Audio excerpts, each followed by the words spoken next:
بسم اللہ الرحمن الرحیم۔ السلام علیکم ناظرین کرام۔ پی ٹی آئی کے پیٹرن چیف بانی عمران خان اور دیگر ملزمان کے خلاف جی ایچ کیو حملہ کیس کی سماعت ہو رہی ہے۔ یہ سماعت اڈیالہ جیل میں ہو رہی ہے۔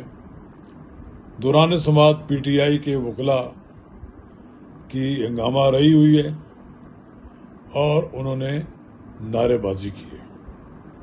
ناظرین کرام، اس صورتحال پہ میں آپ کے ساتھ کچھ ایسی چیزیں شیئر کروں گا جس سے یہ ظاہر ہوگا کہ پی ٹی آئی کے وکلاء نہیں چاہتے کہ ان کے جو مدعی ہیں وہ آگے بات چلا سکیں اور عمران خان کے خلاف کیس کی سماعت مکمل نہ ہو۔ ناظرین کرام، قبل اس کے آگے بڑھیں، اگر آپ نے میرا یوٹیوب چینل نواز رضا کے ساتھ اب تک سبسکرائب نہیں کیا تو برائے کرم اسے فوری طور پر سبسکرائب کریں، لائک کریں اور اب آپ کے ساتھ شیئر کریں، اور آئیکن کے وہ بٹن دبانا نہ بھولیے کہ جب وہ ویڈیو لوڈ کریں تو سب سے پہلے آپ کو اطلاع ملے۔ تو ناظرین کرام، اڈیالہ جیل میں تحریک انصاف کے قائد جو کہ آپ پیٹرن چیف ہیں، ان کے خلاف جی ایچ کو حملہ کیس کی سماعت کر رہے ہیں، ہو رہی ہے، اور یہ سماعت انسداد دہشت گردی کی عدالت کے جج امجد علی شاہ کر رہے ہیں۔ وہاں پر آج وکلاء صفائی نے احتجاج کیا، نعرے بازی کی، جس پر ان کے خلاف توہین عدالت کا ان کو نوٹس جاری کر دیا گیا۔ یہ سلمان حکم راجہ کو بلوانا چاہتے تھے، لیکن اس پراسیکیوشن نے اس پہ اعتراض کیا۔ اب یہ 31 گواہ ہیں، جس میں سے 2 گواہ تو بگتائے گئے اور 2 گواہ بیان اپنے ریکارڈ نہیں کر سکے۔ اب اس کی سماعت 21 جون کو چلی گئی ہے۔ تو ناظرین کرام، نہ تو پی ٹی آئی چاہتی ہے کہ ان کے مقدمات کا فیصلہ ہو، اگلی عدالتوں میں جائے، اور نہ ہی وکلاء کی بھی کوشش ہے کہ وہ معاملہ جلدی نپٹ جائے۔ اب جی ایچ کیو پہ جو حملہ ہوا ہے یہ کسی سے ڈھکا چھپا نہیں ہے۔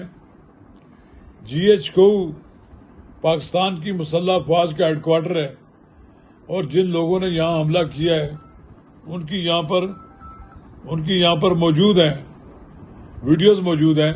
ان ویڈیوز کی موجودگی میں کسی صورت میں کوئی بات چھپائی نہیں جا سکتی۔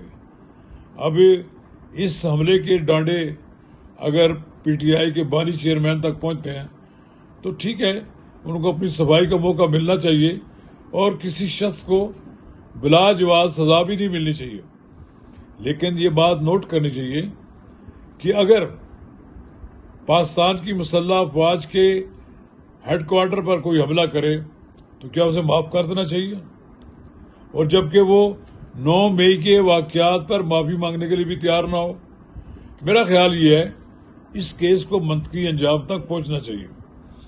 جن لوگوں نے جی ایچ کیو پر حملہ کیا ہے، میرے خیال میں تو وہ قابل معافی نہیں ہے، اور نہ ہی وہ کسی ڈیل کے نتیجے میں ان کو کوئی رعایت ملنی چاہیے۔ ہونا تو یہ چاہیے کہ ان کو کڑی سے کڑی سزا ملنی چاہیے، تاکہ آئندہ کسی کو جی ایچ کیو سمیت کسی فوجی تنظیم پر حملہ کرنے کی جرات نہ ہو۔ یہ ایک بڑی بات ہے کہ جن لوگوں نے 9 مئی کو جی ایچ کیو سمیت فوجی تنصیبات پر حملہ کیا، اور اب وہ جب سزا ہوتی ہے تو وکٹری کے نشان بنا کر جیل میں جاتے ہیں۔ ان کو شرم تو آنی چاہیے کہ انہوں نے کیا غلطی کی ہے۔ یہ غلطی جس نے ان سے کرائی ہے، زیادہ سے زیادہ مستحق تو وہ ہے۔ اب جن لوگوں نے ان کو اس راہ پہ لگایا ہے ان کو بھی قرار واقعی سزا ملنی چاہیے۔ اب یہ بات کہ جی اب معافی دے دیں، ان کو ملکی سیاست میں سرگرم حصہ لینے کے لیے یقیناً موقع ملنا چاہیے، لیکن اپنی غلطیوں کو بھی اعتراف تو ہونا چاہیے۔ اگر آج 9 مئی ایک بار ہو چکی ہے، تو 9 مئی سے زیادہ سنگین واقعہ بھی ہو سکتا ہے کہ اس کو رعایت دے دی جائے۔ اگر کوئی یہ کہے کہ عمران خان یا ان کے جو ساتھی گرفتار ہوئے ہیں ان کے خلاف جو مقدمات چلے ہیں وہ جھوٹے تھے، یہ بات جو کہتا ہے وہ خود بہت بڑا جھوٹا ہے۔ ساری دنیا کو علم ہے کہ 9 مئی کو پاکستان کی عزت اور وقار، مسلح افواج جو ہیں ان کے وقار پر حملہ ہوا ہے۔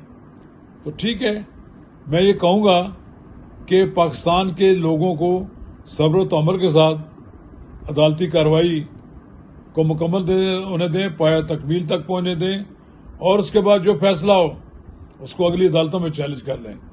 بہرحال انصاف کے دروازے تو اب یہی ہیں۔ اگر وہ کوئی سمجھتا ہے کہ اپنی مرضی کا کوئی عدالت لگا لیں گے تو یہ ممکن نہیں ہے۔ تو میرے خیال میں یہ ہے کہ خان صاحب سمیت سب لوگ عدالتوں کا احترام کریں اور عدالتی فیصلوں کا سر تسلیم خم کریں۔ شکریہ۔